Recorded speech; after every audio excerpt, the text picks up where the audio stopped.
So let's talk more now about some metrics before we get into these different tools and reports and stuff. Let's discuss metrics. There's lots of metrics. In fact, more than you could probably ever really pay attention to each individual one, but some are more important than others. And I'm gonna very soon talk about kind of what I feel are the top ones. Let me switch this poll quick too. Thank you for answering that. So it looks like about half of you sometimes look at analytics, and almost a third never look at analytics. So I encourage you to do that. I'll launch a new one about audience segments, and we're going to kind of talk about, I talked about audience being an incredibly important major bucket for your data. I'm going to start talking, and I'm going to go into a little bit what that means, audience segments. So, oh, looks a lot of you are have audience segments defined. Now, when I mean defined, I mean not just on paper, I mean in your analytics tools. Okay, so maybe that changes your answer. I should have made that poll more clear. So metrics. There is a huge misunderstanding with lots of different metrics, and I'm going to pull out some examples to talk about. But really, metrics on their own are not useful without the context. And I'm going to talk about context, okay? So for instance, let's just talk about acquisition. And this is a picture of Google's acquisition. You see that pie chart, where people are coming from, right? So a user from social, a user from an email campaign, a direct link user, a referral user, or let's say an organic search user. When we talk about acquisition, those users have very different value to them. For instance, when you talk about the metric of acquisition and you talk about organic search, those are the most valuable users by a huge margin. And when you think about it, it kind of comes down to the psychological nature of a user who is searching for a solution and they find you, right?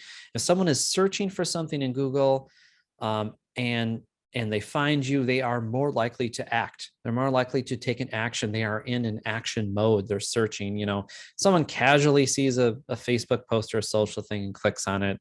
That's kind of a more casual thing, right? They just happen to see that. They weren't searching for it.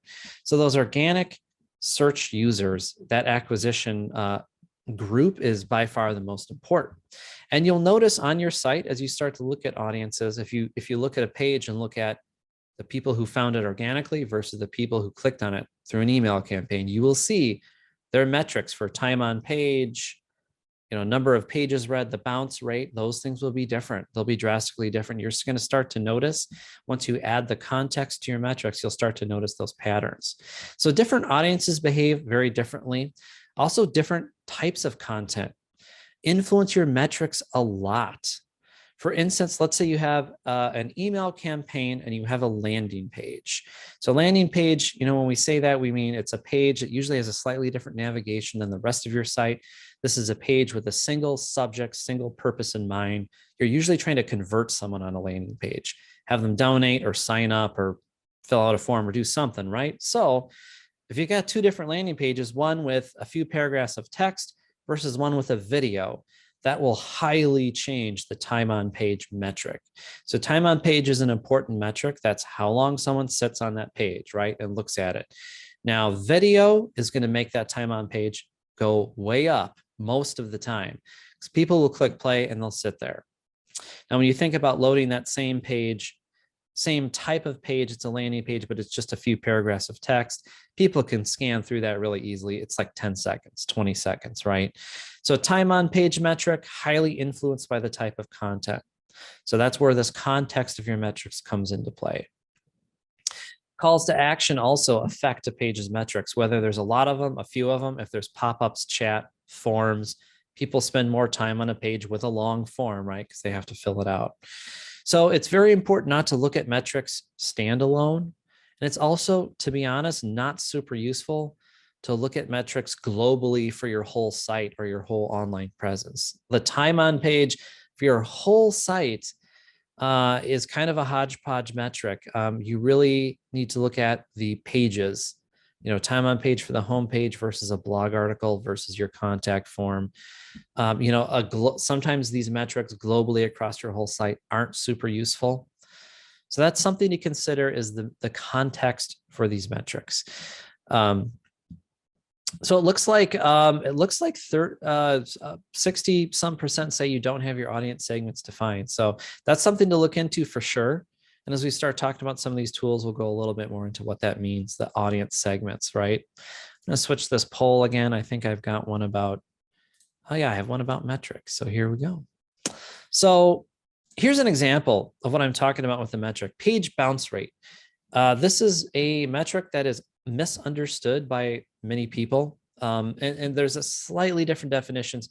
So what we're talking about bounce rate, we're meaning someone comes to one web page. It's the first web page they visit on your site. It's the first page. They look at that page. They don't click on any other links and visit any other pages, and then they leave. So that's called a bounce, right? Now you would think that would be bad. Okay. You would think, and many people think that, oh, we want to lower the bounce rate of our website. The bounce rate's, 60% of people hit one page and leave or whatever. But keep in mind, a high bounce rate on a landing page may be okay, right? We just talked about landing pages, how typically a landing page, people go there. You don't want them to visit other links or leave that page. What you want them to do is on that page, right?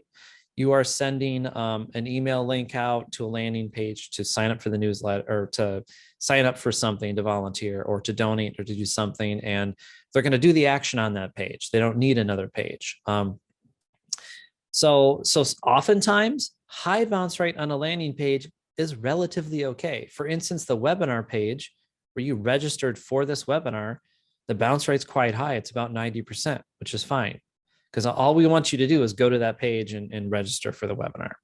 So now a high bounce rate on your homepage, that would be incredibly bad, right? Because your homepage is really the landing spot to introduce your organization, and you want them to go view the other things. Oh, I'm interested in who the leadership team is. I'm interested in contacting you. I want to see your location. I want to see your list of programs, whatever it is, right? Not a lot of actions happen just on that homepage. That homepage is the hub where they go for other things. So super high bounce rate on the homepage is bad. That means people are not finding the site relevant, or they're finding the design confusing. They don't know where to go next. All of those types of things could be happening. So the bounce rate is highly affected by the source of that traffic, the acquisition channel. It's highly influenced by the type of content on the page. Is it homepage, blog article, landing page, and the calls to action, and a lot of other aspects. So lots of things affect this metric of bounce rate. So you can't think about bounce rate globally. Really, it's less useful to do that than to look at the bounce rate of your homepage or your main blog page or whatever. So it looks like, again, much more than half of you said you have not defined your critical metrics so far. So definitely something you want to look into. I'm going to switch that poll, and I'm going to talk about what I think are the most important metrics, and you can see if those apply to your organization. So another metric, time on page. This is another one where you have to add context to this metric, really, right? So time on page. So let's say you've got a page with video, and say you have a page with a long form. So a long time on page for that page would be okay. That would be good, right? If you have a 2-minute video and the time on page averages a minute, so people might be watching about half the video. That's actually pretty good. That's pretty good. People's attention span on the internet is incredibly short. I'm sure you realize that. Now, again, if you have a short form versus a really long form, so you have a really long sign-up form, sign up for a free job training program. You have to fill in all these things. There's all these details you need. Long time on page is fine for that. Now, if that page you find has extremely short time on page, that means people are going to it. They're not finding it relevant. They're finding the form too long. I don't want to do, I'm interested, but I don't want to do all this. This is a lot of work. Where the video is just boring. They click it, it's like 10 seconds and it doesn't say anything. It's just, fluff, and they leave. So keep that in mind, the context for time on page. So time on page, heavily affected by content and design. So let's say you have a really short page. So you have a really short page, just a paragraph, or just a very short form, or not a whole lot to do. If the time on page for that page is long, that could actually be bad.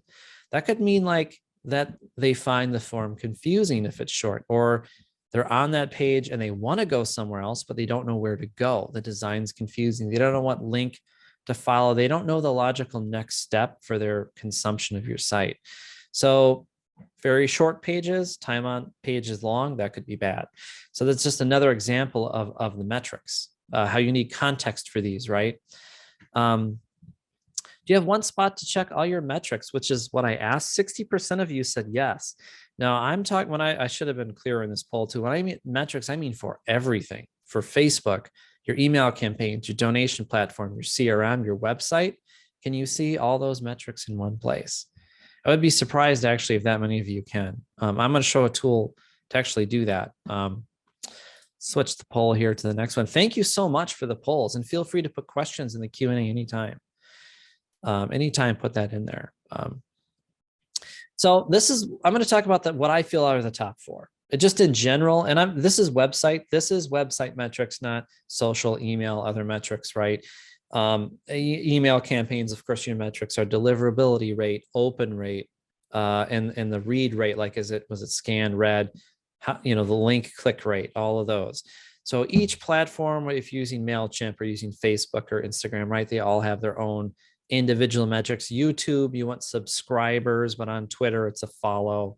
So they're a little different. I'm going to talk about website in this slide because really website metrics are usually the most important things to nonprofits, because most of what happens, how people engage, is going to happen on your website, right? That's where people donate or contact you or sign up for a program. So top 4 website metrics.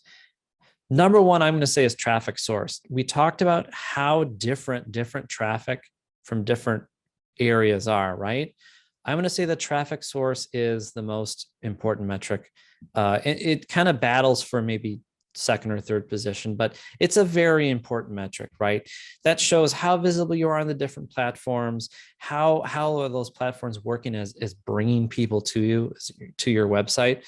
And those can tell, all 4 of these metrics can tell some important stories and can help inform your decisions. So that's why I'm calling them out as the most important ones. For instance, say you are doing a donation campaign, you're doing it on Twitter, Facebook, all the different things. You want to look at the conversion rate. How many people are actually converting from those different things? And you may find, oh, that Facebook paid ad is doing really well. The paid ad is not doing well in Google, right? So that gives you an idea of where you may want to put more resources. That's where these metrics and data help you make some decisions.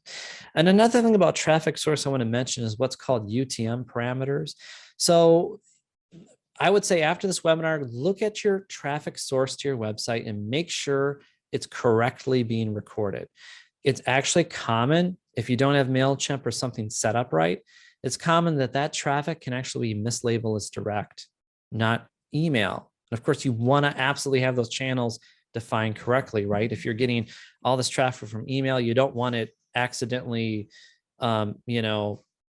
classified as direct. Now, to go a step beyond that, beyond social, email, organic, those is what's called UTM parameters. And you don't want to not leverage these. So what these are extra parameters for the source of traffic that you can add to your links. So say you're doing an email campaign to drive donations and you have 5 emails. Hopefully analytics is correctly identifying those clicks on those links as email, but with UTM parameters, which are special little codes you add to the URL, that URL and the email people click, you can say what campaign it is by defining the source and the medium.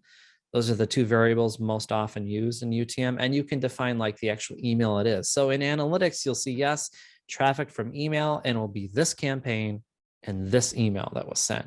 And so you can get more fine-grained information on source. So Google that if you're not sure what UTM parameters are. And Google has a tool, a free webpage you can go and plug in your campaign details and actually create those links, the extra code that goes on those links. So another one is visitors. This is very important, and this is super important usually for where a nonprofit is at.